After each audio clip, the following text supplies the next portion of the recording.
O beijo de Jesus. Eu era criança, mas já percebia o pouco pão que havia em nossa mesa e a aparência acanhada da pobreza que tinha a nossa casa tão vazia. De noite, antes do sono, uma certeza. A minha mãe rezava a Ave Maria e ao terminar a prece eu sempre via no seu olhar uma esperança acesa. Após a reza, desligava a luz, beijava o crucifixo e a fé era tanta que adormecia perto de Jesus. Depois que ela dormia, isso que encantava, Nosso Senhor descia ali da cruz para beijar a sua face santa. Poesia de José Antônio Jacó. Rapidinho.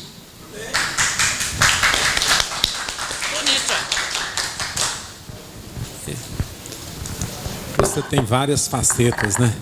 Artista. Tem pauta para hoje? Esse microfone aqui está mais rápido que isso. Leandro. Pega o microfone aqui e carregue ele. Vai. Vamos ver se ele vai funcionar. DCTF e da IPJ. Eu tenho uma que o Odair já respondeu, mas eu acho que é importante todo mundo ficar sabendo, né? Espera aí, só um pouquinho.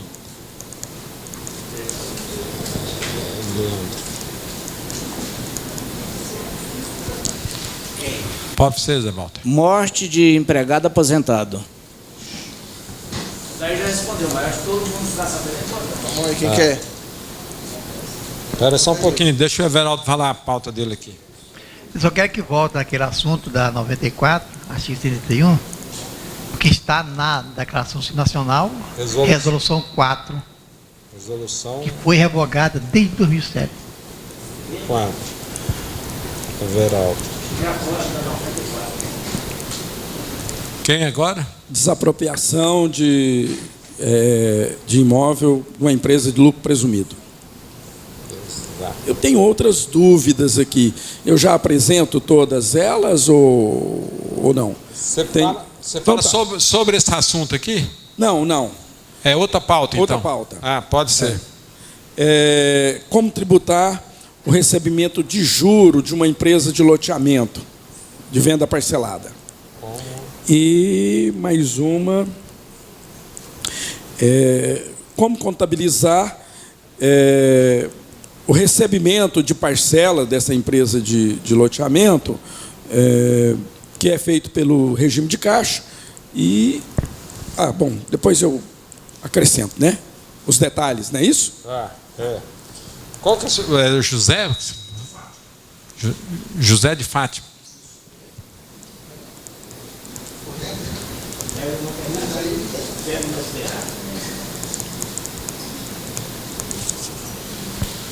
Franciano. Licença da prefeitura.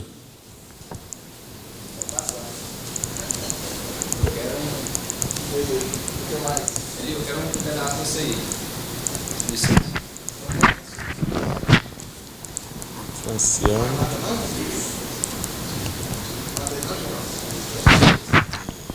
Wendel.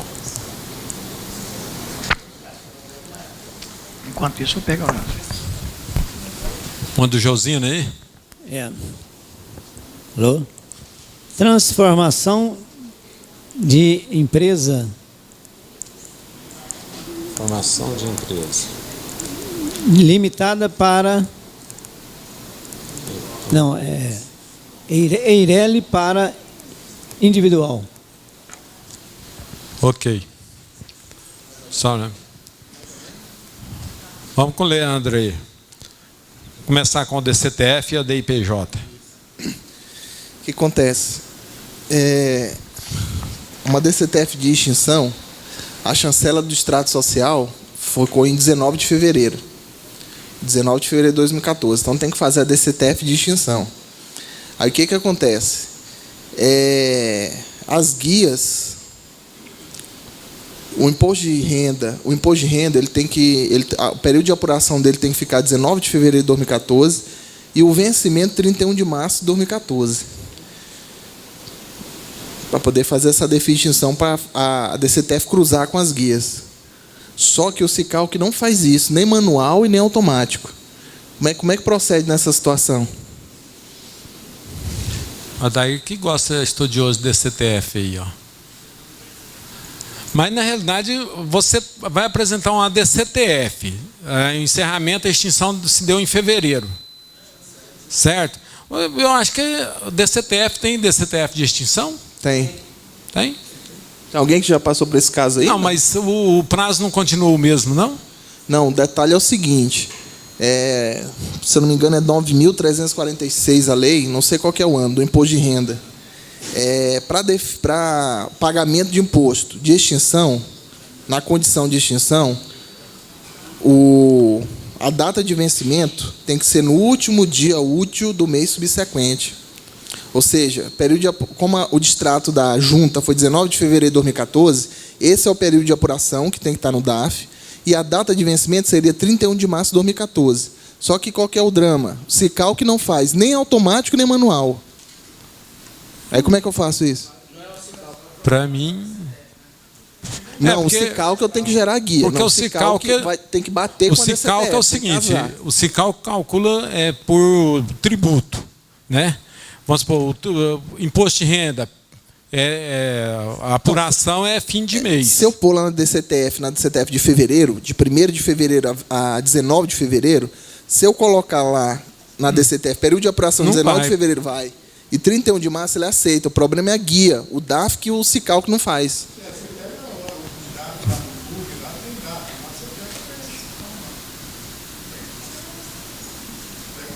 Mas alguém tem mais conhecimento disso aí para explanar melhor aí? É você que vai trazer esse problema para nós, porque é a primeira vez que eu estou... Espera aí, vai lá, vai. Passa o microfone para ele lá, Leandro. Vai lá.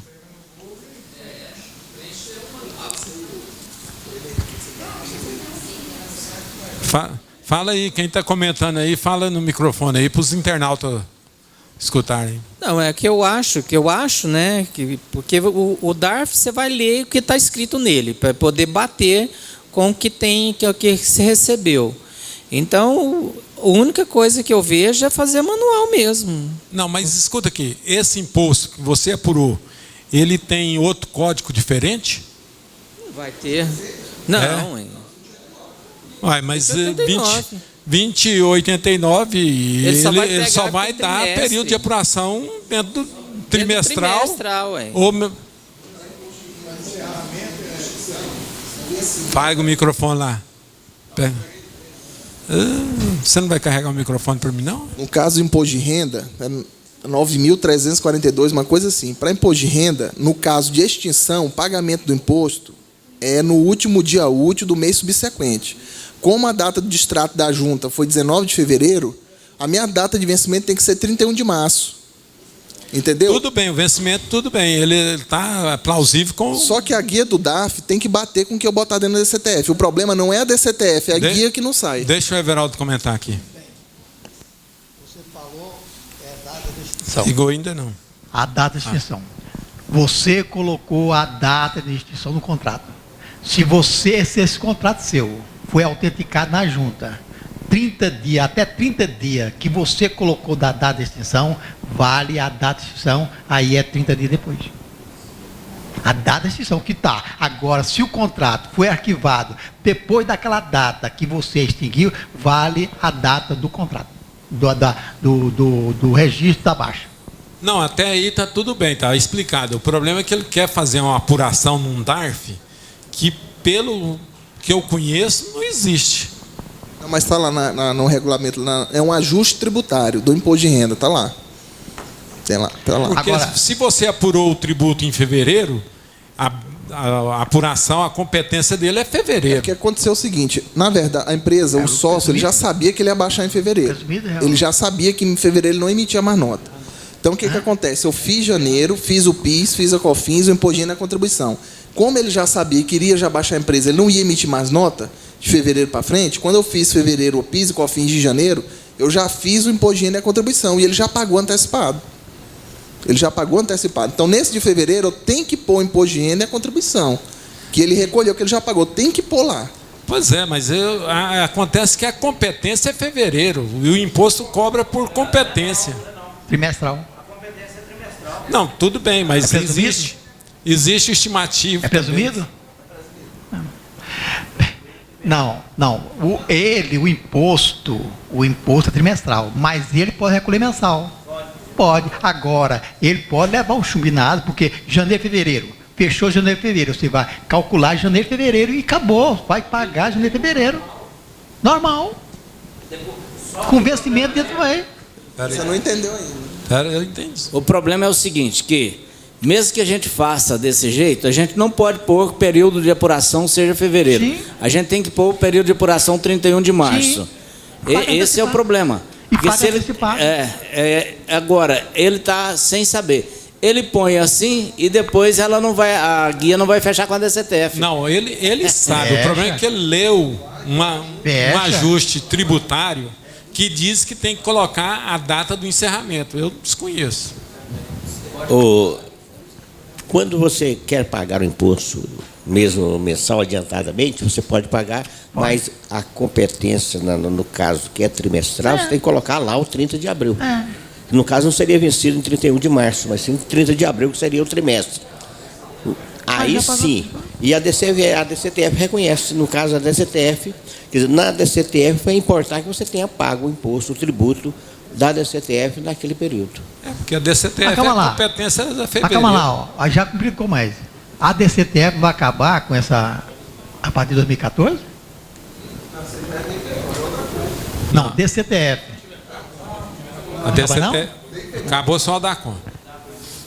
Não, 2014, lucro presumido, lucro real. Pois é, só da conta. Sabe por quê? Ó, Eu vou apresentar o SCF. Eli, o que eu fiz? Eu fiz lá, o que acontece? Fevereiro a empresa não emitiu mais nota. Aí eu fiz a DCTF, coloquei dentro do período de apuração dela, botei 31 de março, período de apuração, e botei 30 de abril o vencimento. Só que nos cadastros iniciais tem meses com ausência de fato gerador. Eu cliquei em fevereiro, porque de fato, fevereiro não tem mais emissão de documento fiscal. Só que ela não aceita eu transmitir, porque ela diz que tem débito declarado, que é o 31 de março que eu botei. Então não aceita eu entregar. Entendeu? Porque eu não posso, se eu tirar a flagzinha do mês de fevereiro, a Receita Federal pode me cobrar esse mês de fevereiro e pode me dar uma multa de DCTF. Entendeu? Pelo fato de eu ter botado lá 31 de março, período de apuração 31 de março de 2014, data de vencimento 30 de abril, e eu clicar com a flag que em fevereiro não teve ausência de faturamento, realmente não teve. Ausência de fato gerador, realmente não teve mais nota a partir daí. Só que ela não aceita. Se eu tirar a flag, eles podem me cobrar. Mês de fevereiro. Eu fazia isso aí. Hã? Não, PIS e COFINS eu já informei em janeiro, mas não informei nem o imposto nem a contribuição. Não tem mais. Por isso que ele pagou antecipado, porque ele já sabia que em fevereiro não ia emitir mais nota. 19 de fevereiro. A data da chancela da junta no distrato social. Agora, o problema é que no ajuste tributário ele está falando pagamento do imposto de renda em caso de extinção, a data de vencimento tem que ser o último dia útil do mês subsequente. Ou seja, se a data do extrato foi 19 de fevereiro, meu período de apuração seria 19 de fevereiro de 2014 e minha data de vencimento 31 de março. Só que eu não faço isso nem no Cicalc nem no manual, ele não aceita. Leandro, quando você foi preencher lá, não colocou lá na frente que o valor foi pago, talvez não está aceitando, porque o vencimento, você colocou só o vencimento e não colocou o pagamento. Será? Dá Não, zero. Você declara o débito, né? E para todos os efeitos, o débito você tem uma apuração só de janeiro, né? O imposto fevereiro você não teve movimentação, então você tem um imposto para recolher referente ao mês de janeiro, que é do primeiro trimestre, que o vencimento seria em abril. A DCTF para cálculo do imposto de renda ela é trimestral. Então, pois é, exceto extinção. Então você tem que ir lá e trazer essa resposta para mim. Que eu também. Eu tenho que ir lá na Receita, porque deixa o Zé Waldo falar aí. Fosse eu faria uma consulta por escrito para evitar que viesse multa depois por falta de entrega dessa DCTF. Espera aí, só um pouquinho, deixa o Geraldo falar aqui um pouquinho. Traz para mim, velho. Não, porque me deu um trigo aqui, o seguinte. Se ele está dizendo que ele leu lá que o período de apuração é o período da baixa, então em fevereiro tem um movimento aí. Que aí encerrou em fevereiro. Então, você não vai informar que o período de apuração é fevereiro? Se o período de apuração é fevereiro, então você não pode marcar que fevereiro não teve. E quando você faz o Sintegra de extinção, ele deixa você apurar o imposto de renda no fevereiro? Traz mais para mim. Isso é presumido. É presumido aí. Mas a partir de 2014 já era Sintegra, muito tempo. Sintegra não, DCTF, rapaz. DCTF. Quando você faz o DCTF de extinção, ele não abre um campo para você informar imposto de renda? Porque o janeiro e fevereiro ele não abre. Ele abre o campo, só que o detalhe é o seguinte, isso que o Geraldo falou, essa flagzinha de ausência de fato gerador é como se fevereiro tivesse um faturamento, competência fevereiro. A DCTF, o período de apuração que eu coloco lá dentro é 31 de março. Então, o que acontece? Eu posso tirar a flag que vai aceitar eu transmitir a DCTF. Porém, eu posso correr um risco deles me cobrar uma multa de fevereiro. Porque a DCTF é de encerramento. Eu não vou conseguir mais fazer DCTF para frente. Eu não vou conseguir mais. Ela é de extinção. Eu não consigo fazer para frente. Pois é, mas eu falo assim, talvez se você colocar o débito do imposto de renda como se fosse de fevereiro, se ele abre... período 31 de março. Se ele abre para você, porque o DCTF, quando você vai fazer trimestral, o janeiro você faz só com os impostos sem ser imposto. Só PIS/COFINS. Só PIS/COFINS e imposto de renda retido e outras coisas. Né? E só no trimestral, no de março, que ele vai abrir para você informar o imposto de renda. Eu pergunto, no de extinção ele abre o campo para informar o imposto de renda? Abre. Então, você coloca lá, clica e abre. Então o movimento é de fevereiro.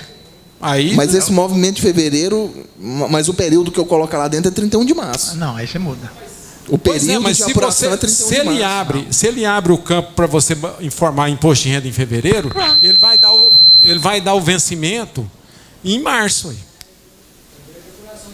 Tenta fazer antes de transmitir, ver se ele abre o campo para informar o imposto de renda na competência de fevereiro. Porque se ele abrir o campo para informar imposto de renda e contribuição social no mês de fevereiro, por ele ser de extinção, aí você vai verificar se o DARF vai sair em 31 de março e o que é que ele vai resolver para você. Faz a retificação do DARF também, não tem como fazer a retificação do DARF? Retarf? Não, mas você tem que olhar, eu acho que a melhor opinião é essa. Você vai informar o fevereiro como movimento do imposto de renda e da contribuição social. Vamos ver se a DCTF vai abrir esse campo. Pois é, mas aí eu tenho que tirar a flagzinha da ausência do fato gerador. É porque você tem imposto de renda e contribuição social para recolher naquele mês. Por isso que ele está dando a mensagem para você. Tem sentido. Ele fechou o trimestre. Porque o trimestre seu vai fechar em fevereiro e não em março. Sai para mim, eu aprendo, você aprende, vamos fazer isso. Agora, aí, assim, na segunda pergunta, disso aí me levou a outra coisa. Como a extinção dela foi 19 de fevereiro de 2014, eu teria que fazer uma DPJ de 2014 de extinção. Aí já não dá mais porque não tem aplicativo. E tem a SEF, que é a escrita contábil fiscal. E aí, como é que faz? Eu teria que fazer a DPJ 2014, agora no ano corrente. Faz a de 2013. Não, de 2013 é normal. Mas de 2013 não é de extinção. Quando você abre de 2013, tem a opção para 2014. Nessa situação especiais. Então dentro da 2013 tem a opção em 2014? Não, então beleza. Tranquilo? Então beleza. Então. Ok? Passa o microfone para o Zé Walter aí. Fala a questão aí do empregado falecido.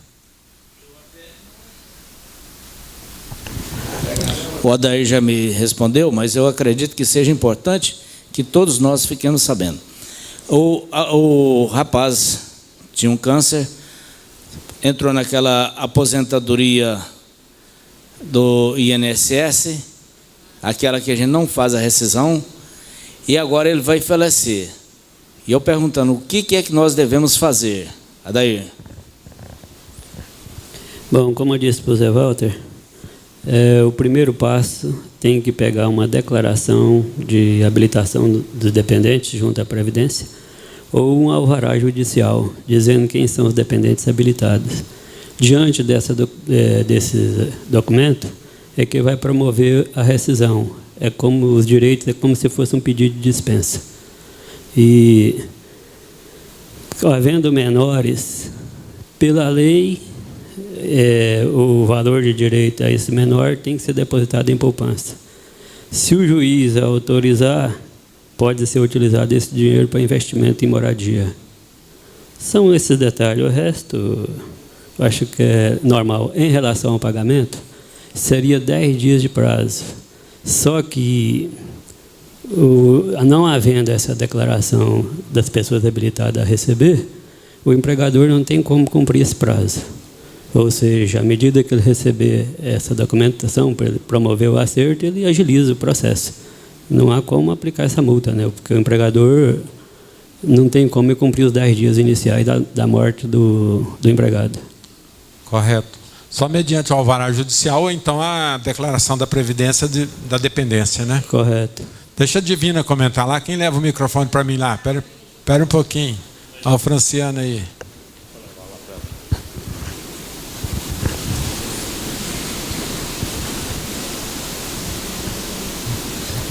Você pede que ele tem que levar também, né? A família, o atestado de óbito, lá descreve se ele deixou herdeiros, se ele deixou bens, quais foram os sucessores que ele deixou. Todo atestado de óbito tem. Já é um ponto de partida para você dar entrada já nessa rescisão. Porque se ele deixou bens, naturalmente vai ter inventário. E tem o nome da pessoa. Deixou a viúva, fulano de tal, filhos tais.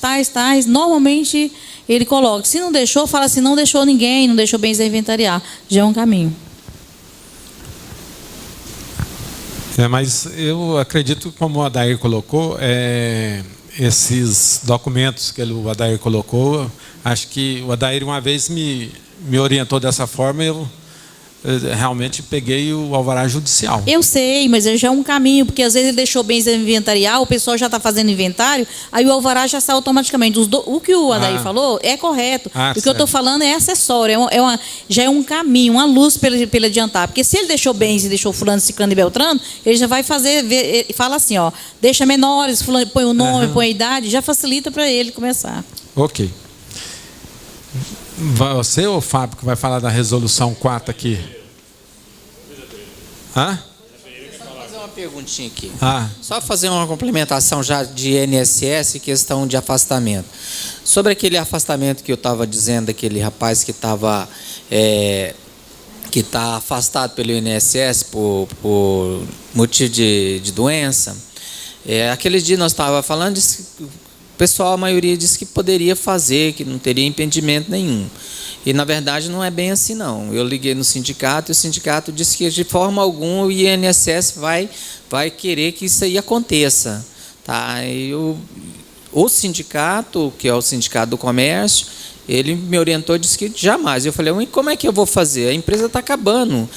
Ele vai ter que ficar no vínculo do empregador o resto até eu resolver. Eu falei, como que eu vou fazer então? A empresa acabou.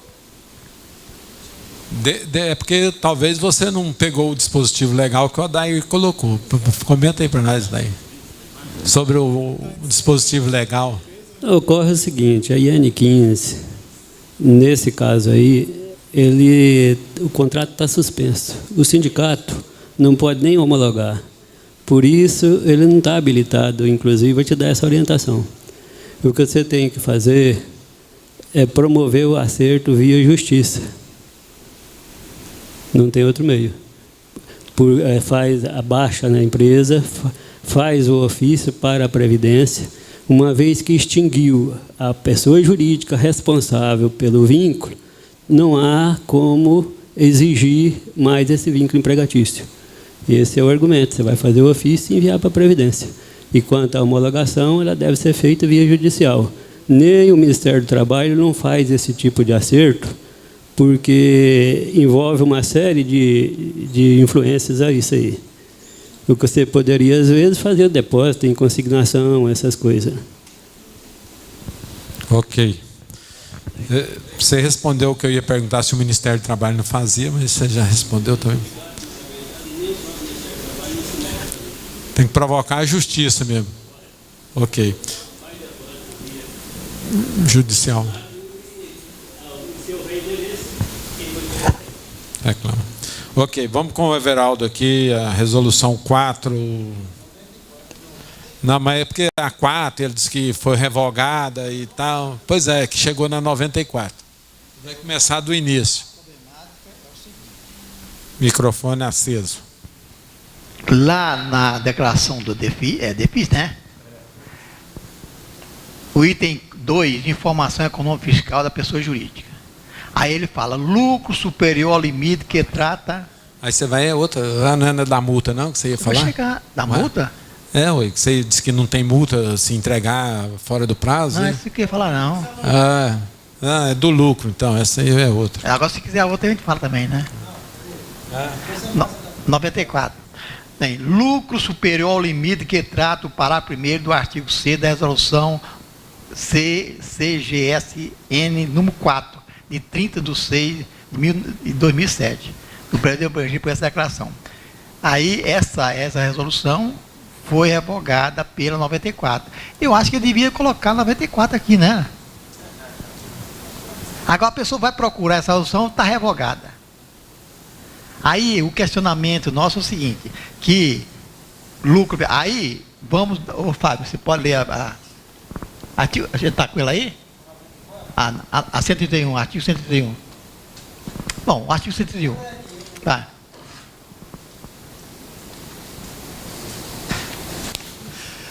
Consideram-se isentos do imposto de renda na fonte e na declaração de ajuste de benefício os valores efetivamente pagos ou distribuídos ao titular ou sócio da ML ou EPP optante pelo Simples Nacional, salvo os casos em que corresponderem a prolabore, aluguéis ou serviços prestados. Parágrafo 1º. A isenção de que trata o caput fica limitada ao valor resultante da aplicação dos percentuais de que trata o artigo 15 da Lei 9249 de 95 sobre a receita bruta mensal, no caso de antecipação de fonte, ou da receita bruta total. Como é que está aí? Anual. Né? Tratando-se de declaração de ajuste, subtraído do valor devido na forma do Simples Nacional no período relativo ao imposto de renda da pessoa jurídica, conforme a Lei Complementar 123, artigo 14, parágrafo 1º.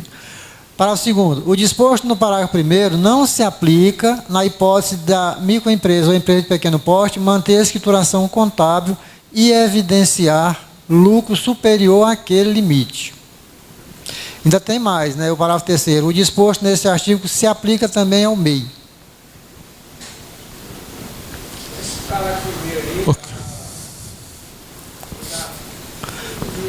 É o seguinte, aqui ele fala o seguinte, no parágrafo 1º, né? A isenção de que trata fica limitada ao restante, ou seja, eu faturei 100 mil, né? Não fiz a contabilidade. Então ele fala o seguinte, a isenção de que trata, ou seja, o lucro que eu distribuí só fica isento se for o lucro presumido. Né? A 9249, ela trata, esse artigo aí trata da presunção do lucro, ou seja, comércio, 8% de lucro. Então, se eu tenho um comércio, não fiz a contabilidade, sou do Simples, e quero distribuir o lucro, qual o lucro que eu posso distribuir? É o lucro presumido. É 8% para comércio, 32% para serviço. Então, se eu tenho 100 mil, eu posso distribuir, sem contabilidade, 8 mil. Menos o imposto de renda do período, da apuração. Não, porque lá no DAS eu tenho o DAS 4%, 6%. Tem um percentual do imposto de renda, só vou deduzir aquele 2%, 1,5%. É porque eu sempre leio, eu não faço dessa forma, realmente eu faço a contabilidade. Mas eu não consigo entender isso aí. O que vai subtrair? Porque para mim dá para entender, tem hora que entende-se que teria que subtrair todo o Simples. Não, é só o imposto de renda do Simples, embutido no Simples. Então, sei lá. Então, só um minutinho. Então, é isso. No parágrafo 1º é do presumido, se você não tiver a contabilidade. Se você faturou 100 mil, o que é que eu posso distribuir? 8% menos o imposto de renda do período. Se eu tenho a contabilidade e faturei 100 mil e teve um lucro de 20 mil, eu tenho a contabilidade, eu informo que o meu lucro 20 mil. Fábio. O Otávio tem uma transparência aqui boa, ele vai falar, explicar. Estou me entendendo. Aqui, ó. Relativa ao imposto de renda. Matou aqui, ó. É só isso aí. Só isso aqui, acabou. Peraí, é o seguinte, vai passar o slide aqui, é só... Vai. Vamos ver se nós conseguimos fechar essa situação aqui. Pessoal, é o seguinte, olha aí. A venda da empresa foi 1.080.000. Então, a base, vamos entender que essa empresa é um comércio. A presunção do lucro, 8%. Se for prestação de serviço, você vai verificar. Se ela tem um faturamento até 120 mil, é 16%. Acima de 120 mil, a presunção do lucro passa a ser 32% na prestação de serviço. Nesse exemplo que eu estou dando, é uma empresa comercial do Simples Nacional. Estou tratando do lucro. Então, a minha base dá 86.400. O faturamento é 1.080 vezes 8%, que é a presunção do lucro, dá 86.400. Eu vou na tabelinha do Simples Nacional, Imposto de Acidentes, né? Então, o valor do IRPJ, na resolução, aqui, ó, ele fala que eu tenho que excluir o imposto relativo ao IRPJ, somente o IRPJ, tá? Da tabelinha do Simples Nacional, certo? Então, suponha que essa empresa está na tabela 1, o percentual é 0,38%, que é o IRPJ dela. Então, se eu aplico 1.080.38%, eu vou achar 4.104 durante o exercício todo, né? Como é que eu faço? Eu pego a base 86.400 menos o imposto de renda, que é 4.104, eu posso distribuir 82.296. O que diz o artigo 131 é isso aí. Alguma dúvida? Aqui ficou bem claro, não ficou o exemplo aí? Matou. Matou, né? Só voltar um pouquinho aqui. Olha só o que colocou, ó. Ela está dentro desse aqui. Qual é o celular? 1.000? Qual o celular? 1.000 e quanto? 1.080. A receita? 90 mil por mês. 1.080. Dentro do 1.080, está aqui até o 1.080, ele foi lá e pegou a parte do imposto, ó. 0,38. 39. 38. 1.080, Veraldo, na linha de cima. Aqui, ó. Na linha de cima é 38, Veraldo. Até, né? Ah, tá bom, até. Então, 38. Não passou de 1.080. A receita dela foi de 1.800? 1.080. Certinho, né? Tá bom. O exemplo vai ficar mais fácil para entender, Veraldo. 38 aqui. Aí, pega 8% disso aqui, menos 38, tá? Ele que explicou muito bem, é isso aqui mesmo. Aí, pode haver prescrição. A problemática não é isso aí, não. Aí ela faz contabilidade. Qual o valor que a gente coloca nesse campo aqui do lucro? O que apurou. O lucro contábil ou essa fórmula aí? É apurado contábil. Apurado contábil. Pronto, tá bom. É apurado contábil. Tranquilo. Porque, inclusive, ele está dizendo aí, ó, se você apura o lucro, tá. Porque se você utiliza presumindo, você não precisa informar nada aí. Aí deixa zero aí. Tranquilo. Aí, só que eu estava, olha, o disponível não se aplica, que evidencia lucro, não se aplica. Para mim, eu nem usava esse artigo, esse tem aqui, não se aplica. Me coloca o lucro da empresa, não? Ok, deixa o Fábio comentar ali sobre. Não. Vai comentar sobre a DEFIS? Não, primeiro, essa questão aí. Lá no PGDA você tem que informar o lucro contábil. Lucro apurado contábil. Lucro contábil. Tá. Agora eu vou. Tá todo mundo calejado de saber isso. Agora eu vou. Agora estou no lugar do Atma hoje, né? Sou advogado. Então quem não entregou a DEFIS aí no prazo, né? Eu estou quebrando a multa por R$50. Certo? Tá. Então, como é 1º de abril, eu estou brincando. A DEFIS, quem não entregou a DEFIS, pode ficar tranquilo que não tem multa. Certo? Então, o que a Receita Federal colocou no portal do Simples Nacional, lá na pergunta 18, lá no link do Simples Nacional. que as empresas que não entregaram a DEFIS no prazo não tem multa, porém, enquanto não entregar a DEFIS, não vai poder fazer a apuração do PGDAS de março para frente. Né? Não tem multa. Tem. Ele soltou... Otávio, na 18. Ô, Fábio, aí por que não abre aqui, hein? Não, moço, 18 vai descer aqui, essa aqui, ó. Por que não abriu aqui, ó? Não, a DEFIS é 8, desculpa. 8.18. A pergunta 8.18. Eu vou colocar aqui na tela. Aonde? Ah? Não. Aonde? Olha aqui, ó. Vou ler aqui para vocês, ó. Abriu? Não. Na 8.18, lá no portal do Simples Nacional, pergunta e resposta. Existe multa pelo descumprimento do prazo para transmitir a DEFIS? Resposta. Não há multa pela entrega em atraso da DEFIS. No entanto, as apurações dos períodos a partir de março de cada ano no PGDAS ficam condicionadas à entrega da DEFIS relativa ao ano anterior. Aí vem, por exemplo, para realizar a apuração do período de apuração março de 2013, não, aqui é porque já desde 2013 isso, né? Março de 2013 é um exemplo. A MEPP deverá primeiramente transmitir a DEFIS de 2012. Para 2014 você tem que apresentar a de 2013. Ok? Bem, ele colocou aqui no espaço contábil do dia 1º/1 que mandei está no espaço contábil de hoje. Está aqui. Só que ele deveria dar esse exemplo aqui, ó. Aqui, ó. Aqui já podia colocar... está aqui. Aqui já podia colocar 2014, exemplo, né?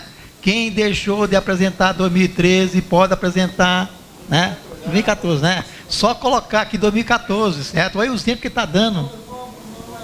Pois é, mas aí já foi. Ok. Então, segundo o advogado Fábio, quem não apresentou a DEFIS pode apresentar, que ele cobra R$50 só, né? Então tá bom. Pois é, não. Mas dos que frequentam aqui apresentaram, né? Agora dos outros que estão por aí, ninguém sabe.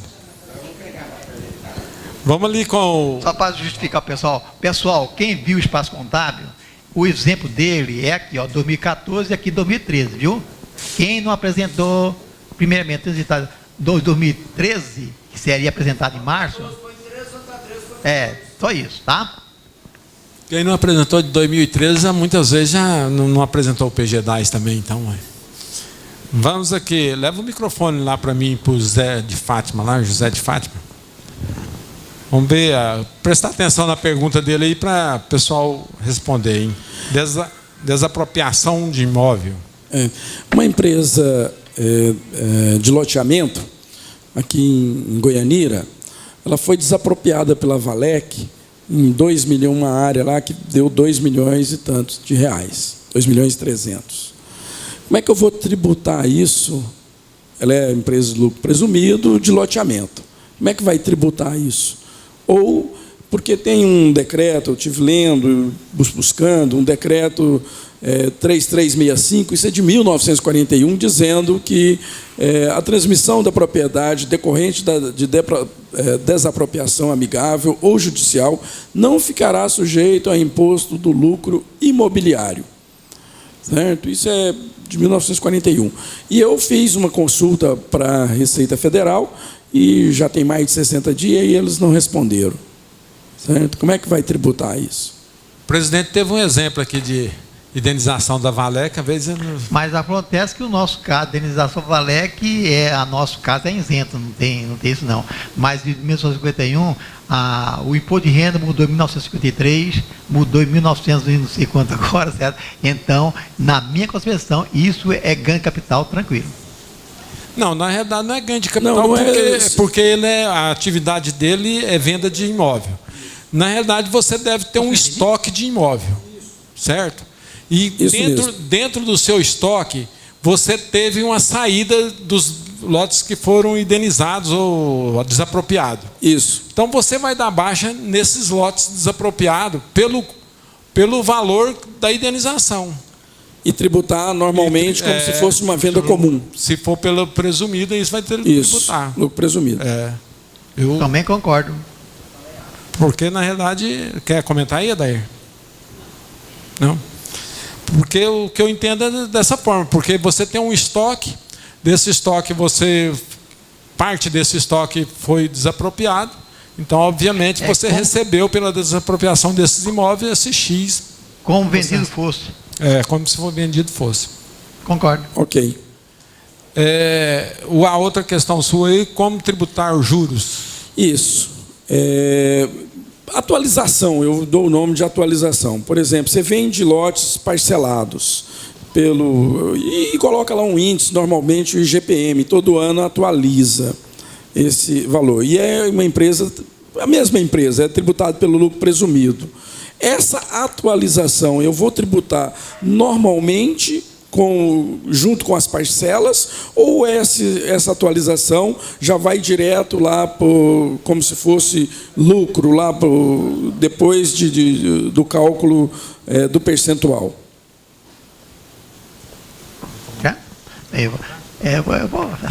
Não, ele vai lá para uma receita, certo, de juros financeiros. É aquele mesmo motivo. Você tem o custo do seu estoque já.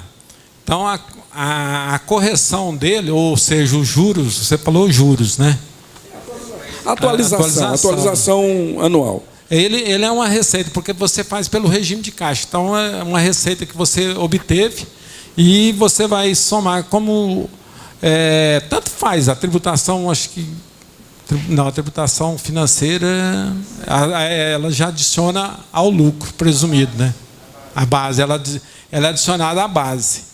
Então, ela já entra como... Esse valor, então, ele não vai para a base. É isso que você está me dizendo? Vai. Ele não vai para a base. Ele vai somar depois que eu calculo a base. Ele não vai para... Na hora que eu recebo isso... Porque quando eu recebo a parcela, olha, vamos pôr assim um exemplo. A parcela é R$100. Aí eu fiz uma atualização... Né, já tem decorrido os 12 primeiros meses. Aí no 13º mês ele vai, por exemplo, tem R$10 de atualização em cada, vai ficar 12 parcelas desse jeito. Não, ele vai para a base, porque você vai fazer a receita e despesa operacional, o resultado líquido você joga na base. Na faturamento.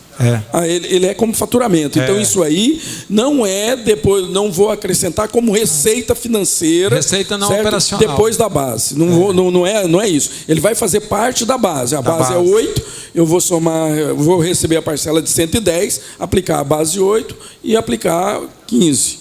Não? Não. Acho que é. Atualização. Tem capital? 100, 8. Ele não vai para a base mesmo, não. O Everaldo falou, cochichou aqui, mas realmente a receita não operacional ele não vai para a base. Mas nesse caso, mesmo sendo a atividade da empresa, que o problema é que a atividade dessa empresa, o que ela vende? Ela vende lote. O estoque dela é lote. Tudo bem que tem essa atualização, mas eu não posso argumentar. Você tem aí uma base legal, porque o que ela está vendendo? Esse é o problema. Porque daqui a pouco ele vai ter uma tributação muito forte, não no primeiro mês, porque vem de lá até 96, 120 meses. Se ela não for para a base, vai pagar em capital. Não, pois é, ué. Mas a atividade dela não é de ganho de capital. Para mim, eu colocava... a atividade dela não é de ganho de capital. Por quê? Mas se ela não for para a base, vai pagar em capital. Oi. Sim, senhor. Colega, aqui no site da Receita Federal, lá em perguntas e respostas pessoa jurídica, tem um item lá do lucro presumido. Pergunta 14. Como se obtém a base de cálculo para a tributação das pessoas jurídicas que optaram pelo lucro presumido? A base de cálculo do imposto e adicional no regime do lucro presumido será o montante determinado pela soma das seguintes parcelas. Primeiro, valor resultante da aplicação dos percentuais de presunção de lucro sobre a receita bruta oferida nos trimestres encerrados 31 de março, de junho, de setembro e dezembro. Por exemplo, você teve faturamento de 100 mil no primeiro trimestre, vai jogar os 8%. Certo. Aí achou 8 mil. Certo? Tá. Aí em seguida, ele fala aqui o seguinte: ao resultado obtido na forma do item 1, os 8.000 anterior, deverão ser acrescidos os ganhos de capital, os rendimentos de ganhos líquidos auferidos, as variações monetárias ativas, todos os demais resultados positivos obtidos pela pessoa jurídica, inclusive os juros recebidos, como remuneração do capital próprio, descontos financeiros obtidos e os juros ativos, os rendimentos auferidos nas operações de multa, os ganhos auferidos em operações de cobertura, a receita de locação de imóvel, os juros equivalentes à taxa Selic, multas e outras vantagens de rescisão contratual, os valores recuperados, aí vem a diferença de dinheiro. Então vai cair aqui. Que pergunta que é essa aí? Qual a pergunta? É a pergunta número Pega aqui. 14. Do lucro presumido? Isso. Deixa o Rally comentar um negócio aqui, vamos ver o que é mais vantagem, Pera aí. né? Seguinte, o caso dele é imobiliária. Sim. Se é imobiliária, ele está dentro do ramo. Sim. Se o imóvel dele foi vendido nessa condição, essa condição já está no preço. Se está no preço, a receita que é o preço. Então, eu creio que nesse caso aí, ele deve insistir com essa consulta que ele fez na receita. É que eu ia comentar o seguinte. Ele tem que insistir com essa consulta que ele fez na receita, porque tem a possibilidade de ser o percentual diretamente em tudo. Sim, Harley, tá certinho. Tá na lei. Ô, colega, anota a lei aí, a lei 11.196. 11.196. De 2005. No artigo 34. Fala aqui, ó, o percentual que se trata este artigo também será aplicado sobre a receita financeira da pessoa jurídica que explora atividade imobiliária relativa ao loteamento, terrenos, incorporação imobiliária, construção de prédios destinada à venda, bem como de imóveis construídos ou adquiridos para revenda, quando decorrente da comercialização de imóveis e for apurada por meio de índices ou coeficientes previstos em contrato. Se está previsto em contrato, sim. Está previsto em contrato. Está previsto em contrato. Então, eu acho que essa lei vai te dar esse embasamento legal para você. 11.196. Então, faz parte da receita. Faz parte da receita. Ok. 11.196. Eu me recordei aqui, justamente é isso mesmo, porque o tratamento, inclusive você tributa pelo regime de caixa. Isso, exatamente. Né? Porque o que você recebe, você tributa as prestações. Então, aí você vai diminuindo do seu ativo lá, um cálculo meio sem maluco, palavra, faz parte do faturamento. Ok. Mas o que o Otávio leu ali, o embasamento está correto, depois você dá uma pesquisada. Eu tenho nessa linha aí mais uma pergunta, que é exatamente da mesma empresa, que está tendo um problema com um cliente. A empresa, você já colocou, pelo regime de caixa. Certo? Acontece que o comprador do lote, o cliente, paga uma prestação, um exemplo, vamos pôr virando o mês, que é exatamente para definir isso aí. Dia 31 ele foi lá e pagou uma prestação. O banco só acredita o valor 2 dias depois. E eu estava contabilizando isso normalmente, com o dia do... Porque quando o banco me manda os borderôs, eu tenho lá a data do pagamento no banco. E eu estava contabilizando com essa data que o cliente pagou, que é a data que efetivamente ele pagou. E um cliente criou caso dizendo que não, que ele só recebeu 2 dias depois. Eu argumentei com ele, mas eu não tinha base legal, eu argumentei com ele, não, que ele, ou ele recebe no caixa dele, ou ele autoriza alguém a receber para ele. E ele autorizou o banco a receber, e o cliente pagou naquele dia. Portanto, eu contabilizava isso dia 31. E estamos numa polêmica, ele querendo que eu contabilize isso no dia que o banco acredita. Eu queria ver se tem alguém que tem esse caso, e qual é a base legal, onde é, porque eu fiquei meio em dúvida com isso aí também. Eu não sei se é bem não, mas talvez você vai fazer isso aí, contabilizar o correto. Eu quero dizer que essa consulta também, no mesmo dia que eu fiz a outra, eu consultei para a Receita Federal, já tem mais de 60 dias e não tem isso, eu continuo pagando do jeito... na data do que realmente foi pago. Exatamente. Né? E quando você vai fazer a conciliação do banco, você vai fazer a conciliação como se fosse um cheque a compensar, que é títulos não compensados. Isso. Certo? Mas isso, como eu não tenho uma base legal, eu estou com um problema. Para resolver. Então, base legal é com o Fábio. Eu acho que o Adair pode nos falar isso. Eu acho que ele já me deu uma resposta uma vez. Essa definição de pago creditado. Não. Aí isso foi para cálculo de imposto de renda, né? Não, mas eu acredito que seja, porque muitas vezes você emite um cheque, o cheque cai no banco depois de 5 dias. Mas na contabilidade você registrou a partir do momento. Agora, quando você vai fazer a conciliação, o seu saldo de caixa não bate com a contabilidade. Então você vai demonstrar os cheques não compensados. Aí você vai na contabilidade e faz o ajuste. Isso aí é bom quando é lucro real, porque você, às vezes, quando você está falando cheque, você registrou a despesa lá atrás. Correto. O problema é que, nesse caso, é como se você estivesse reconhecendo uma receita futura. Eu entendo que não. Eu só entendo que o banco é um agente que eu contratei, certo? Que, portanto, deveria contabilizar naquela data. Mas eu não tenho isso como base legal, certo? Assim, eu não estou conseguindo essa sustentação. Deixa o colega Geraldo comentar. Não, aí eu não estou discordando de você dizendo que foi no dia que pagou. Mas se ele está contabilizando no regime de caixa, então por que não contabilizar o dia que foi creditado? Então ele está usando a competência com regime de caixa. Não é a mesma empresa? O regime é de regime então, caixa. Se é regime né? de caixa. O detalhe é o seguinte, é regime de caixa, mas o cliente, e aí é que eu advogo, continuo dizendo, é que o banco é um mero agente meu, eu é que contratei o banco para fazer esse tipo de serviço. Pergunta. O contratou, mas o dinheiro não está à disposição do seu cliente. O dinheiro só entrou à disposição do seu cliente o dia que o banco creditou. Nesse caso, eu faria no dia que creditou. Esse já é regime de caixa mesmo?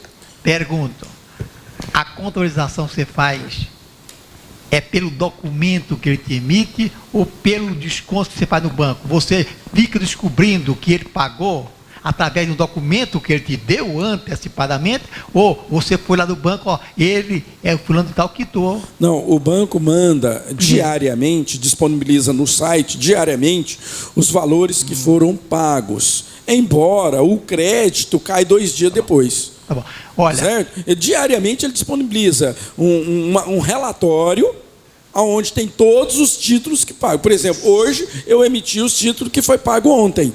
Porém, ele só acredita na minha conta 2 dias depois. Entendi, eu estou falando porque existe. Porque é o seguinte, vamos supor que o cara ganha comissão pelo recebimento de qualquer coisa. Se eu recebi, eu te pago. Aí a Caixa Econômica Federal mandou o relatório. Eu recebi. Aí eu recebi isso no dia 31. Aí eu tenho um contrato, você vai pagar um dia depois do recebimento. Ele recebeu. Mas acontece que ele só foi acreditado no dia 2. No dia 1º ele não tinha dinheiro para pagar o cara, porque só foi acreditado no dia 2, eu vou tirar dinheiro de outro lugar. Na minha concepção, então, nesse caso, que aconteceu conosco aqui, então, o fato gerador é a data realmente do crédito do banco.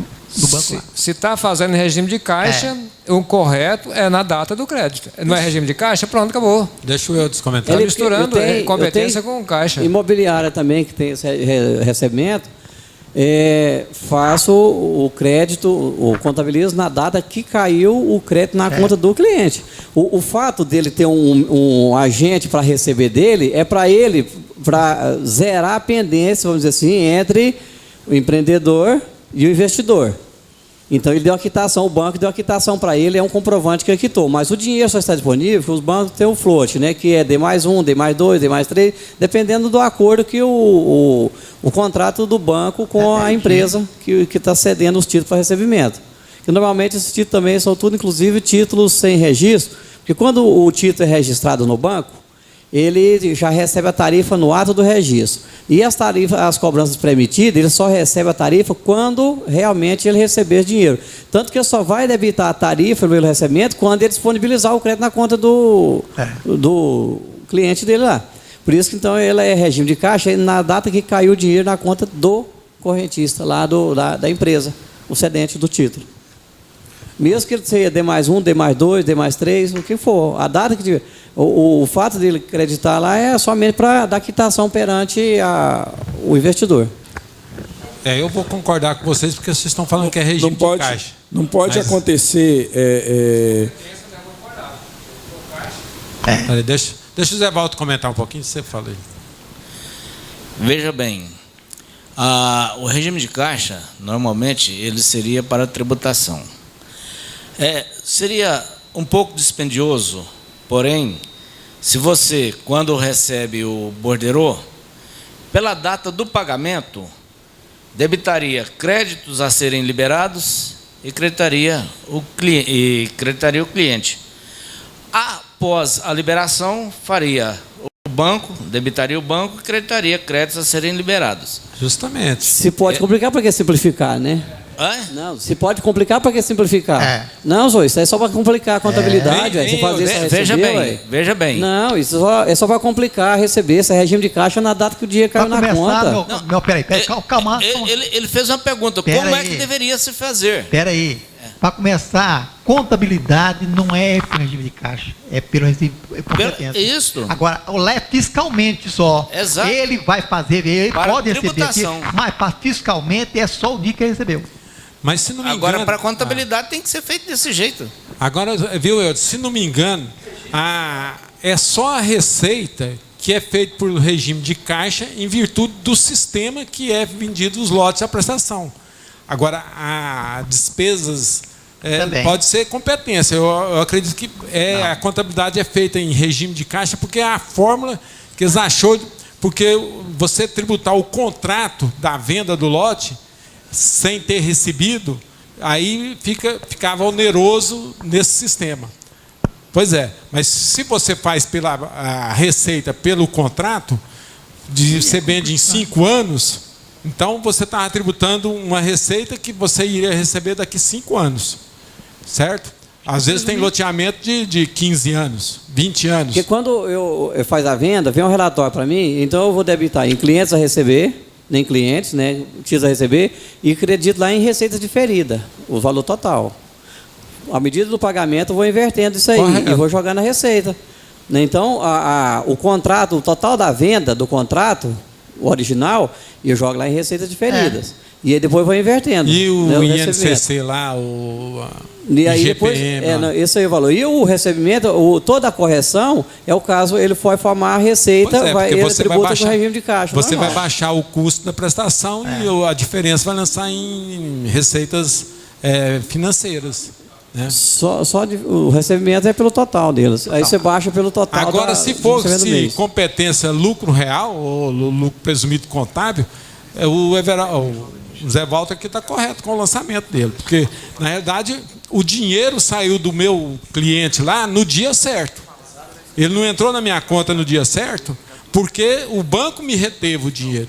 Então, para todos os efeitos, eu tenho um crédito com o banco. E se algum dia for preciso fazer uma criação, certo? Entre a data do pagamento e a data do recebimento, tem que ser aquela data que está chancelada. Ok. Você quer comentar mais alguma coisa aí, Zé? Não. É só isso. Então, a decisão que o senhor tomou... Eu tenho que rever ou então tenho que aguardar a Receita Federal. Porque eu continuo pensando que o agente financeiro foi contratado por mim. Então é como se eu tivesse recebendo, porque fui eu que contratei. Como regime de caixa? Eu não encontrei a base legal. É diferente desse aqui que o rapaz lá me deu a base legal, que eu não sei. Aquela receita de GPM do contrato, você contabiliza como receita? Você? Como receita e tributa lá nos 8% e tudo. Colega, como o regime de caixa é self-tributação, não é contábil por competência, você satisfaz o seu cliente, ele que assume a responsabilidade. Eu acho que ele está certo. Ok. Escrever, então. Escrever e pôr ele para assinar. Porque se tiver algum problema... Eu vou discordar um pouco, mas em todos os casos está aí. Cadê o Franciano? Pega. Esse aí estava aqui. Esse microfone da Franciano está lá já, falando. Licença, prefeitura. Minha dúvida é o seguinte, Eli. A empresa, ela já tem o afastamento já. A calçada dela dá 6 metros. Aí ele quer colocar alguns objetos, está entendendo? Nesse espaço. Existe alguma licença que pega na prefeitura com essa permissão? Tem aquela licença especial. Ela tinha deixado de existir, a prefeitura não estava cobrando, mas... Essa é a minha dúvida. Eles estão cobrando ela aí. Tipo assim, você usa aquele espaço dos 5 metros de recuo ou a calçada mesmo? Não, lá a calçada dele dá 6 metros. Me parece que a prefeitura exige, parece que é 1,5 metro que eu vi falando. Não, pois é, porque tem a calçada normal, que é onde o pedestre anda. Isso. E tem, toda a construção hoje é obrigada a recuar 5 metros. Essa de lá eles já recuaram, todo mundo é recuado. Lá é uma praça, todo mundo é recuado de 6 metros.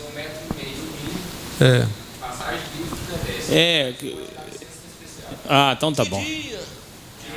É porque se for dentro do afastamento dos 5 metros, mas não, como todo mundo já afastou,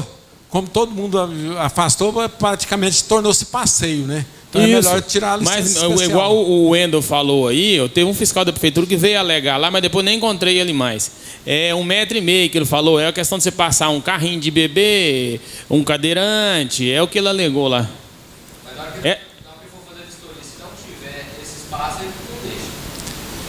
Geralmente, porque eles... quando você faz um painel da empresa, você pode estender o painel até 1,20 metro só. Aquele painel. Isso, no caso então, dele... na realidade, esse é 1,20 metro e é onde o pedestre vai usar. Mas no caso dele, lá ele é 6 metros. Pois é, no caso, o pedestre vai andar lá na frente. Ó. A prefeitura exige 1,5 metro apenas. Pois é, mas... Essa licença existe, essa licença especial existe? Existe. Ah, tudo bem. Tá.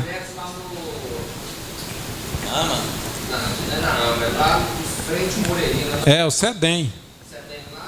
Não, agora é Cidade Jardim, perto agora do IML ali. Super. Mas não tá. Ah, tá, em frente ao IML agora? Em frente ao IML, Cedem. Mas era lá, voltou para lá. Ah, não, era na 22, foi lá pro Moreirinha. Agora... Isso. Moreirão, né? Lá era o Moreirão. Ô, Wender, quer dizer que todos esses PIDOG, banco de revista, tem licença especial, né? Tem. Espera aí, Wender. Pega o microfone. Eles têm aí. alvará. PIDOG lá. É o pit dog, o... Respeitando 1,5 metro. Que dia que respeita? Tem dia que você tem que ir lá para o asfalto, né? Nem passa. Você queria... Teve alguma reunião que eu tive aqui, falou que estava liberando o alvará da empresa com o processo aberto na AMA. Alguém está sabendo disso aí ou não? Ou é só alvará provisório ainda? Porque o alvará da AMA não sai tão cedo. Sai não.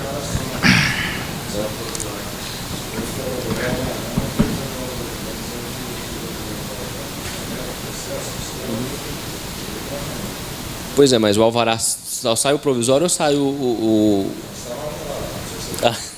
Porque depois a gente tem aquele problema do processo ser arquivado. Não, mas depois de um ano é tudo de novo. Aí saiu a arquivei, aí eles liberam. Você tem que estar com o bombeiro em dia. Tem que trocar a documentação vencida toda. Tem que trocar a documentação vencida toda. Deixa. Porque até que eu falei, não é a situação da AMA, mas outras empresas com mais de um ano sem conseguir tirar o alvará, eu estou tendo que tirar tudo de novo. Uso só numeração predial. Antigamente, com a taxa de entrada no processo na AMA, saía o alvará. Agora o Éder está falando aí que é provisório. Então... E a AMA demorou 6 meses lá, 8 meses, 1 ano. Aí saiu a AMA. Eles arquivei o processo lá de funcionamento. Aí eles me pediu só o bombeiro e eu pedi. Eu tenho processo na AMA que tem 3 anos. Em termos de prefeitura, aí, vocês que registram a firma aí, quando você tira um uso do solo para escritório, precisa colocar no contrato social o escritório? Ou eu, dizendo? Não. Quando você tira o uso do solo e com atividade que permite como escritório, tem que colocar no contrato lá o endereço do escritório lá? Como Tem é que colocar, marcar lá naquela. Quando tiver no EDOC, tem onde marca um xizinho Pois é, que é mas para só escritório. no EDOC, no contrato não precisa mexer nada, não?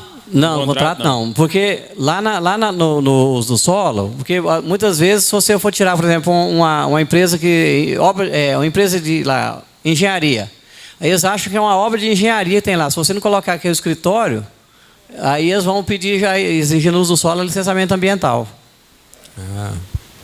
Então, Já aconteceu isso comigo. Então é só no uso do solo e lá com a prefeitura. No contrato precisa não.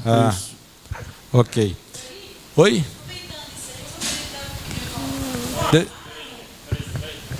Chegou um lá. Vocês estão sabendo lá daquela taxa de potencial de incêndio para as empresas? Vai. A partir de 2012?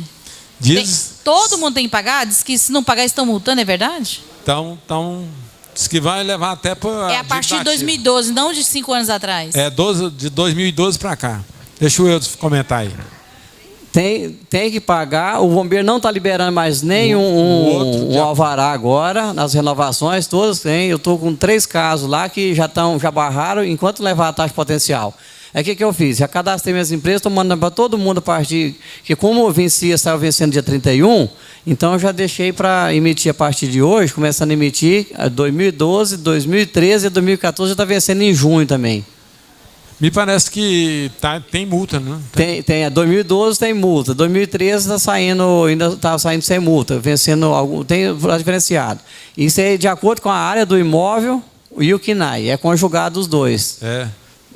Teve uma representação de classe que entrou com isso aí. Não sei se foi São Paulo, se foi Minas Gerais, que eu vi no noticiário, viu? Entrou com recurso. É igual aqui a lei estadual, não. Eu conversei com um camarada que é advogado da JUSEG, que ele é da CIEG, e falou, já tentamos, não conseguimos nada não. Foi. Passa aí pro showzinho aí que tá perto aí, ó. Aproveitando aqui, gente, eu lembrei essa questão aqui, é o Ronan que gosta de responder sobre ela. Ele mandou um abraço para todo mundo, disse que tinha um problema particular lá com o pai dele hoje, que tinha ido no médico, ou a mãe, né? É mãe no médico. E mandou um abraço. É sogro. Correto, sogro. Tô ruim de recado, viu? Tá doido? É sogro. Matei todo mundo, mas ressuscitei todo mundo também. Tá bom. E mandou um abraço para todo mundo. Pediu desculpa aí pelo não comparecimento. Vamos lá, Josina. Transformação de empresa. Como é que está transformar o MEI em empresa individual? Eu tenho que dar baixa no MEI e registrar uma empresa individual ou tem como fazer essa transformação? O Eudes está aí, ele vai te ensinar aí.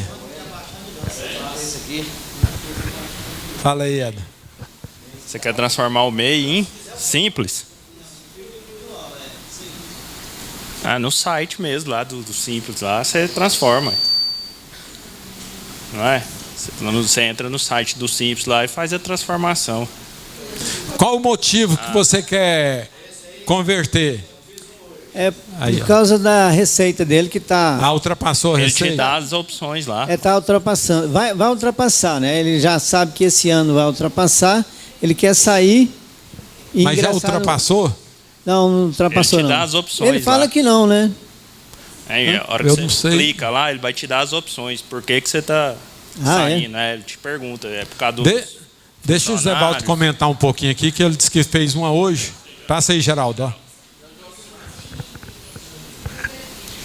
Você tem várias opções e você tem que analisar, certo? E tem que ter muito cuidado, porque muitas vezes a gente está tentando e esquece, vai lá no Simples e aí dana tudo.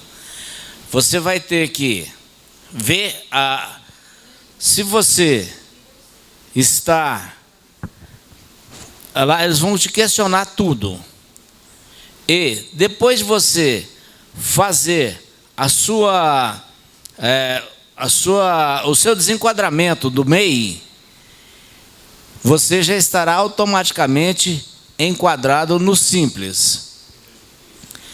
No caso hoje, que ocorreu comigo, por excesso de empregado, 2 empregados, qual que foi o dia que ocorreu do segundo empregado? Dia 18 de março. Então vai ser o primeiro dia sequente ao mês que ocorreu o fato. Então, até março, ele ainda vai estar no MEI. A partir de abril, ele já vai passar para ser simples. Agora, você vai pegar esse desenquadramento, levar na junta, lá com a menina do conselho, que eu esqueci o nome dela, e eles já vão providenciar lá para que você faça Requerimento do empresário. É o requerimento de empresário. Você fazendo, e se você não for lá, vai dar problema. Você vai, que aí já faz. Aí é tudo tranquilo.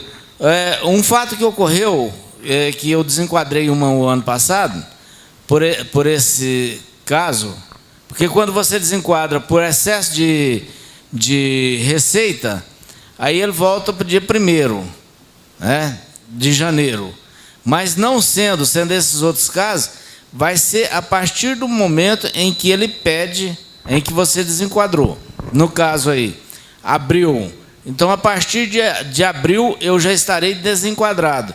Inclusive, quando você for fazer o DEFIS, você vai fazer a partir de abril de 2014.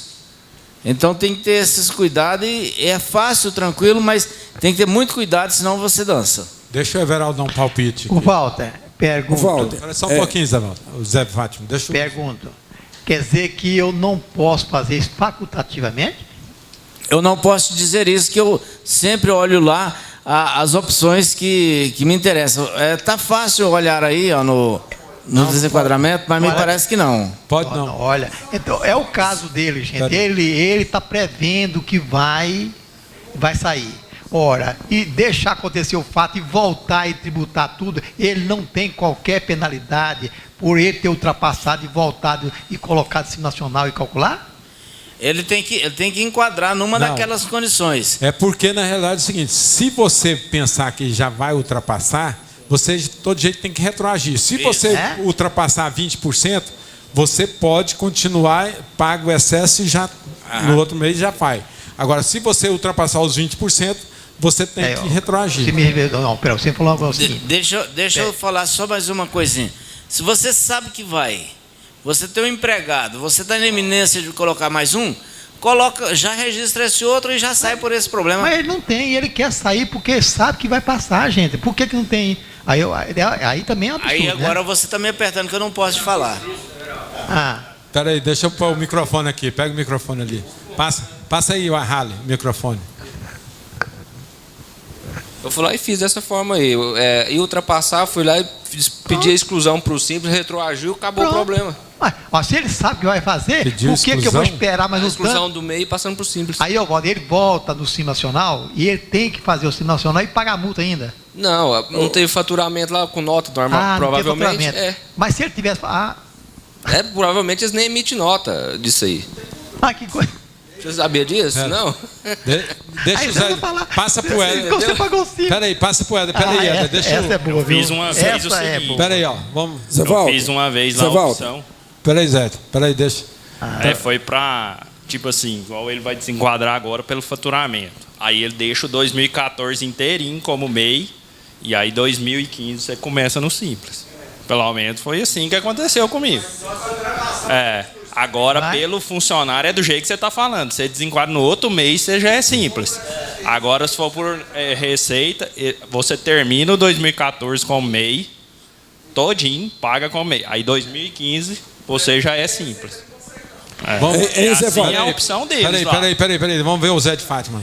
Mas isso aí, se for maior que 20%, aí é que retorna, né, Zé Walter? Se for menor que esse 20%, vai para o ano seguinte, é isso? Você isenta da multa, se for até 20%, você está isento da multa e está obrigado a desenquadrar a partir do ano seguinte. Isso, pois é, mas aquele recolhimento que você fez do MEI fica valendo. Você não vai ter que pagar. Você não vai ter que pagar o simples. É só se ultrapassar os 20%. Ok, é isso. Falar aí, Leandro. Não? Eu ia falar que Josino, então vamos ver o encerramento com o Josino ali. Então, o que eu estava pensando é em dar baixa e aí registrar uma empresa individual para, se ele ultrapassou ou não para trás, a gente para trás, depois, se vier multa, alguma coisa. Mas espera aí, né? enquanto você está de receita? Bom, ele não passou isso para mim. Porque eles não têm Rapaz, esse faz o problema. seguinte, ó. Peraí, Deixa eu dar uma opinião aqui para ele. Pera só um pouquinho. Você pode fazer o seguinte, ó. Aí.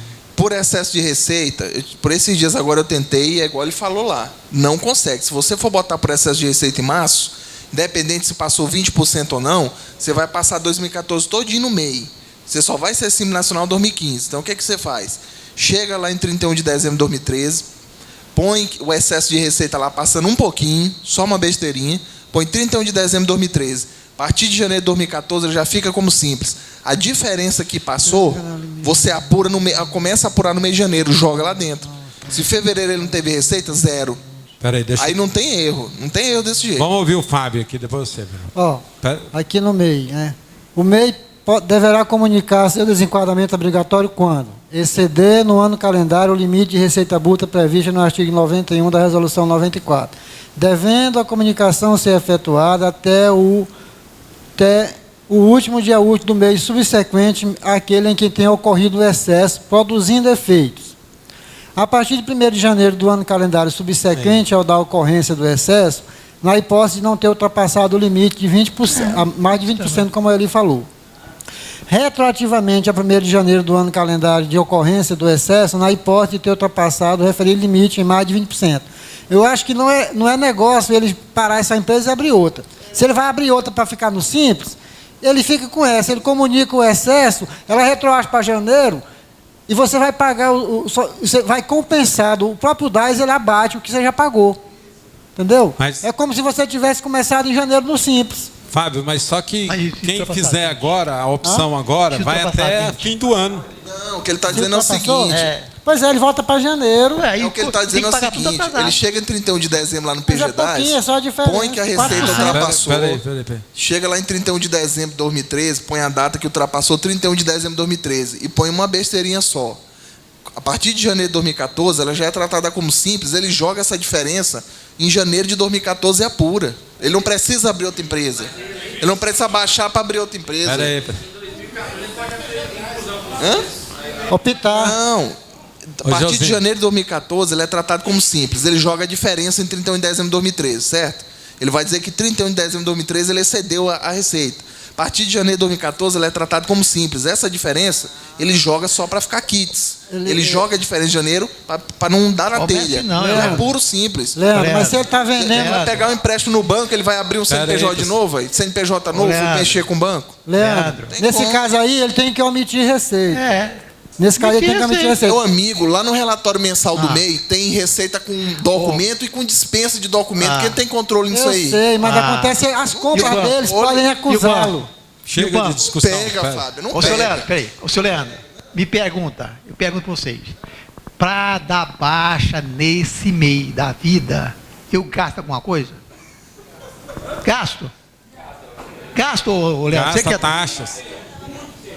Não, gasta alguma coisa, padre?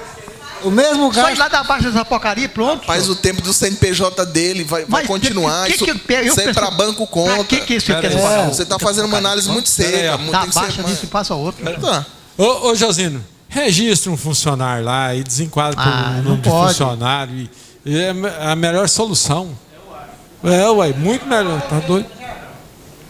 Oi? Estourou a receita? Proporcionalmente já...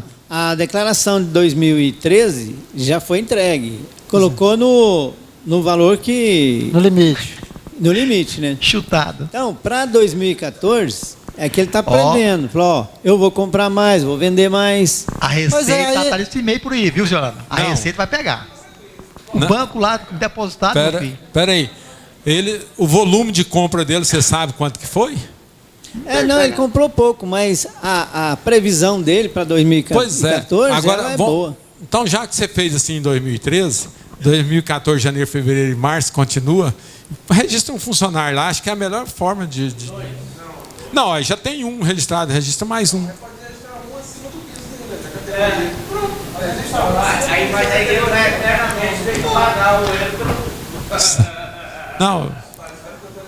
Acontece que o cara quer comprar um lote. Eu acho Peraí, vamos ouvir o Josino, peraí. O Josino está em dúvida, peraí. Eu acho que eu estou com o Everaldo, viu? Se eu der baixa e começar uma novinha, pelo menos daqui para frente eu estou sem problema, né? Tá bem. O Leandro não gosta de desse confusão. jeito também não, meu amigo. Você Não dá gosta de problema confusão, desse Leandro. jeito também não. Você vai baixar um CNPJ, você vai contar tempo. Um cara desse vai mexer no banco, vai contar para ele. E o banco lá depois, ó, o banco dele tá lá em cima e eles pegar ele, você tá no sal, viu? Ok. Certinho. Bem, pessoal, terminando as pautas aqui, nós precisamos chegar mais cedo em casa hoje. Então, terça-feira nós estamos aqui presentes, contando com a presença de todo mundo, hein?